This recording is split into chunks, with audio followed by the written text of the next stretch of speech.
آج میں آپ کے سامنے حضرت صالح علیہ السلام کی قوم اور اونٹنی کا مکمل واقعہ پیش کروں گی کہ صالح علیہ السلام کی قوم نے کس طرح اللہ کی نشانی اونٹنی کو قتل کر ڈالا۔ سمود ایک مشہور قبیلے کا نام ہے۔ یہ جلدیس کے بھائی سمود کی نسل سے ہیں۔ ان کی رہائش تبوک اور حجاز کے درمیان حجر کے مقام پر تھی۔ یہ علاقہ خلیج کے مشرق میں واقع شہر مدین کے جنوب مشرق میں واقع ہے۔ قوم سمود کے مقامات اس علاقے میں پہاڑوں میں کھدے ہوئے صاف نظر آتے ہیں۔ رسول اللہ صلی اللہ علیہ وسلم صحابہ کے ساتھ تبوک جاتے وقت اس مقام سے گزرے تھے۔ جیسا کہ حدیث میں ہے کہ رسول اللہ صلی اللہ علیہ وسلم جب صحابہ کے ہمراہ تبوک تشریف لے گئے تو مقام حجر میں سمود کے ویران گھروں کے قریب جا کے ٹھہرے۔ لوگوں نے ان کنوؤں سے پانی لیا اور سمود کے زیر استعمال رہے تھے۔ انہوں نے اس پانی سے آٹا گوندھ لیا اور گوشت پکانے کے لیے آگ پر دیگیں چڑھا دی۔ رسول اللہ صلی اللہ علیہ وسلم نے حکم دیا کہ دیگیں الٹ دی جائیں اور گوندھا آٹا اونٹوں کو کھلا دیا جائے۔ پھر رسول اللہ صلی اللہ علیہ وسلم صحابہ کے ہمراہ وہاں سے روانہ ہو کر اس کنویں کے پاس جا ٹھہرے جہاں سے اونٹنی پانی پیا کرتی تھی۔ آپ نے ان لوگوں کے ویران گھروں میں داخل ہونے سے منع فرمایا جن پر اللہ کا عذاب نازل ہوا ہو، اور فرمایا میں ڈرتا ہوں کہ تم پر بھی ویسا ہی عذاب نہ آ جائے جیسا کہ ان پر آیا ہے، اس لیے ان کے علاقے میں داخل مت ہوا کرو۔ حضرت عبداللہ بن عمر سے روایت ہے کہ رسول اللہ صلی اللہ علیہ وسلم نے مقام حجر میں ارشاد فرمایا ان عذاب یافتہ لوگوں کے علاقے میں داخل ہونا نہ پڑے۔ اگر کبھی ان میں داخل ہونا بھی پڑے تو صرف روتے ہوئے داخل ہوا کرو۔ اگر رونا نہ آئے تو ان علاقے میں داخل مت ہوا کرو، کہیں ایسا نہ ہو کہ تم پر بھی وہ عذاب آ جائے جو ان پر نازل ہوا ہے۔ سمود کا زمانہ عاد کے بعد کا ہے۔ سمود عاد کی طرح بت پرست تھے۔ اس قوم کے لوگوں کی عمریں بہت طویل ہوا کرتی تھی۔ آدمی مٹی سے گھر بناتا تو اس کی موت سے پہلے وہ گھر گر پڑتا تھا، چنانچہ انہوں نے پہاڑ کھود کھود کر گھر بنانے شروع کر دیے۔ اللہ تعالیٰ نے انہی میں سے اپنے ایک بندے کو نبوت کے منصب پر فائز کر کے ان کی طرف بھیجا۔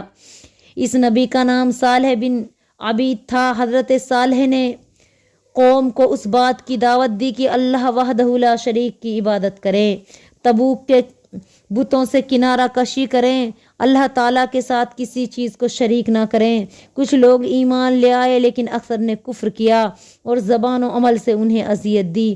انہیں شہید کرنے کا پروگرام بنایا اور اس اونٹنی کو قتل کر دیا جسے اللہ تعالیٰ نے صالح علیہ السلام کی سچائی کی دلیل کے طور پر پیدا کیا تھا۔ جیسا کہ اللہ تعالیٰ کا ارشاد ہے ہم نے سمود کو اونٹنی نشانی کے طور پر دی تو انہوں نے اس پر ظلم کیا۔ معزز سامعین کرام، ہوا یوں کہ حضرت صالح علیہ السلام کی قوم نے کہا اگر آپ اللہ کے سچے نبی ہیں تو کوئی معجزہ نشانی پیش کرو۔ حضرت صالح نے فرمایا اگر میں مطالبہ ایسی انداز میں پورا کر دوں جیسے تم نے کیا ہے تو کیا واقعی تم مجھ پہ ایمان لے آؤ گے؟ جو میں لایا ہوں اس شریعت پہ ایمان لاؤ گے اور ان کاموں میں میری تصدیق کرو گے جنہیں دے کر مجھے بھیجا گیا ہے؟ انہوں نے کہا ہاں ہاں، ہم تجھ پر ایمان بھی لائیں گے اور تیری تصدیق بھی کریں گے۔ حضرت صالح علیہ السلام کی قوم نے چٹان سے بہت بڑی حاملہ اونٹنی نکالنے کے لیے کہا تو صالح علیہ السلام نے کھڑے ہو کر نماز ادا کی، پھر اللہ سے دعا کی کہ وہ ان لوگوں کے مطالبہ کو پورا فرمائیں۔ اللہ کے حکم سے وہ چٹان پھٹ گئی اور اس میں سے ایک بہت بڑی حاملہ اونٹنی نکلی جس میں وہ تمام صفات موجود تھی جو مطالبہ کرنے والوں نے بیان کی تھی۔ جب انہوں نے معجزے کو اپنی آنکھوں سے ظاہر ہوتے دیکھا تو انہیں اس کی عظمت کا احساس ہوا اور وہ مرعوب ہو گئے۔ یہ اللہ کی قدرت کی ایک واضح نشانی اور صالح کی نبوت کا ثبوت تھا۔ کچھ لوگ ایمان لے آئے لیکن اکثر لوگ کفر و ضلالت پر اڑے رہے اور ہر دھرمی میں ڈٹے رہے۔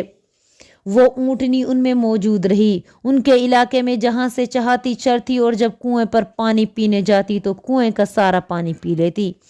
چنانچہ لوگ اپنی باری والے دن اگلے دن کے لیے ہی پانی بھر لیتے تھے۔ وہ لوگ اس کا دودھ پیتے اور وہ سب کے لیے کافی ہوتا، اس لیے آپ نے ان سے فرمایا ایک دن اس کے پینے کی باری ہے اور ایک دن تمہاری جانوروں کے باری ہے۔ ایک عرصہ تک یہ معاملہ یوں ہی چلتا رہا۔ آخر ان کے سردار جمع ہوئے اور مشورہ کے بعد متفقہ فیصلہ کیا کہ اونٹنی کو قتل کر دیں تاکہ اس سے جان چھوٹے اور انہیں سارا پانی مل جائے۔ سازشی قوم نے اللہ کے موعظے پر ایمان لانے کے بجائے اس پر ظلم اور دشمنی کی اور اپنے ہاتھوں اپنی ہلاکت کا بندوبست کر دیا۔ جس شخص نے اونٹنی کو قتل کرنے کی ذمہ داری اٹھائی اس کا نام قیدار بن سالب تھا۔ وہ سرخ فام اور نیلی آنکھوں والا تھا۔ اس نے سب لوگوں کے متفقہ فیصلے کے نتیجے میں اونٹنی کو قتل کیا، اس لیے اس کے قتل کی نسبت ان سب کی طرف کی گئی ہے۔ امام ابن جری اور دیگر مفسرین کا بیان ہے کہ قوم سمود میں 2 عورتیں تھیں۔ ایک کا نام صدوق بن محیا تھا جو مالدار اور اونچے خاندان کی عورت تھی۔ اس نے قبیلہ اسلم کے ایک آدمی سے نکاح کیا لیکن پھر طلاق لے لی۔ اس نے اپنے چچا زاد بھائی کو بلا کر کہا اگر تم اونٹنی کو قتل کرو گے تو میں تم سے شادی کر لوں گی۔ دوسری عورت کا نام انیزا تھا۔ یہ ایک کافرہ بڑھیا تھی۔ اس کا خاوند ایک رئیس آدمی تھا۔ اس نے قیدار بن سالف سے کہا کہ یہ میری 4 بیٹیاں ہیں، اگر تم اونٹنی کو قتل کر دو گے تو جس لڑکی سے چاہو گے تمہاری شادی کرا دوں گی۔ چنانچہ یہ دونوں نوجوان اس کام کے لیے تیار ہو گئے اور قوم کے اور افراد کو بھی ترغیب دی۔ یوں مزید 7 افراد مل کے اس کام کے لیے تیار ہوئے اور کل 9 افراد یہ ہو گئے۔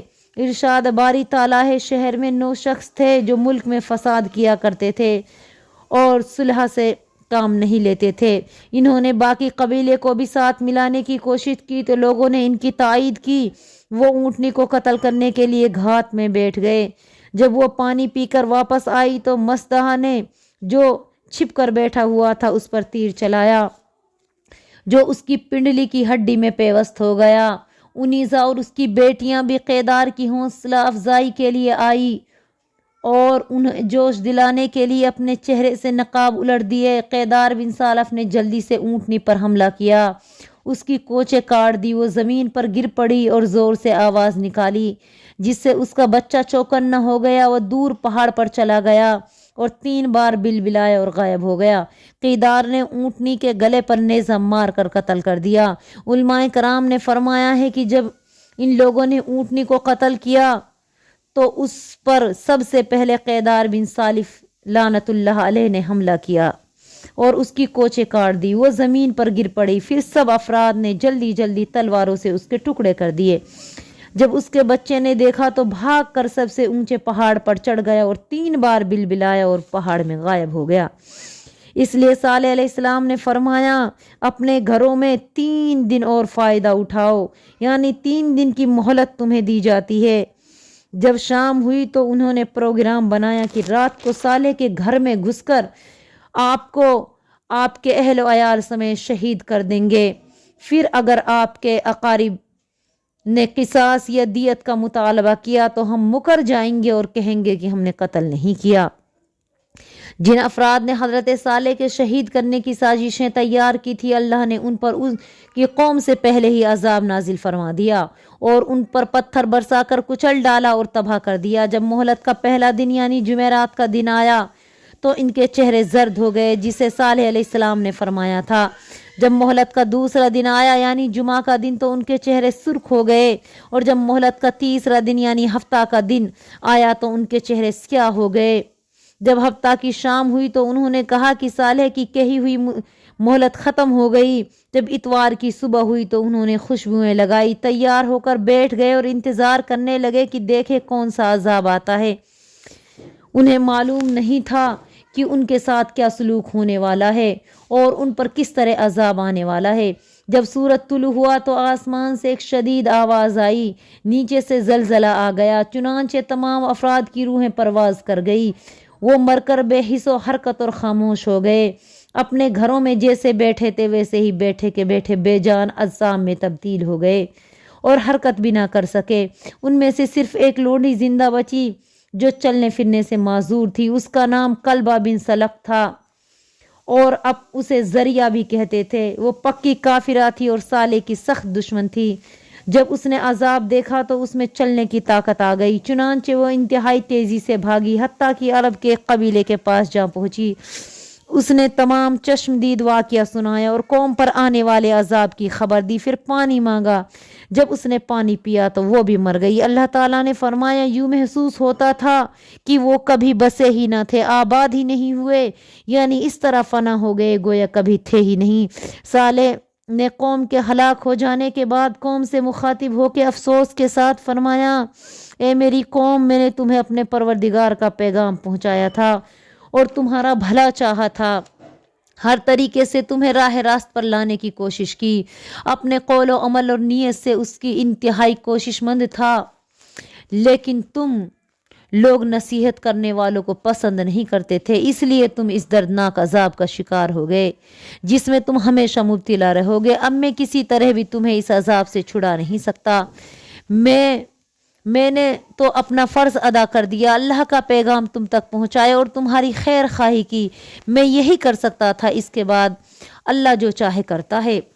بدر کے کنویں میں جن مقتولین کافرین کو پھینکا گیا، اللہ کے نبی نے 3 دن بعد ان سے بھی اسی طرح خطاب فرمایا تھا۔ آپ نے اس موقع پر ان لاشوں کو مخاطب کر کے یہی فرمایا تھا کہ تم اپنے نبی کے لیے اس کا برا خاندان ثابت ہوئے، تم نے اس وقت مجھ کو جھوٹا کہا جب لوگوں نے سچا مانا، تم نے مجھ کو اس وقت وطن سے نکالا جب لوگوں نے مجھے جگہ دی، تم نے اس وقت مجھ سے لڑائی کی جب لوگوں نے میری مدد کی، تم اپنے نبی کے لیے برا خاندان ثابت ہوئے۔ حضرت عمر نے عرض کیا، اللہ کے رسول، آپ ان لوگوں سے مخاطب ہیں جو مردہ ہو چکے ہیں۔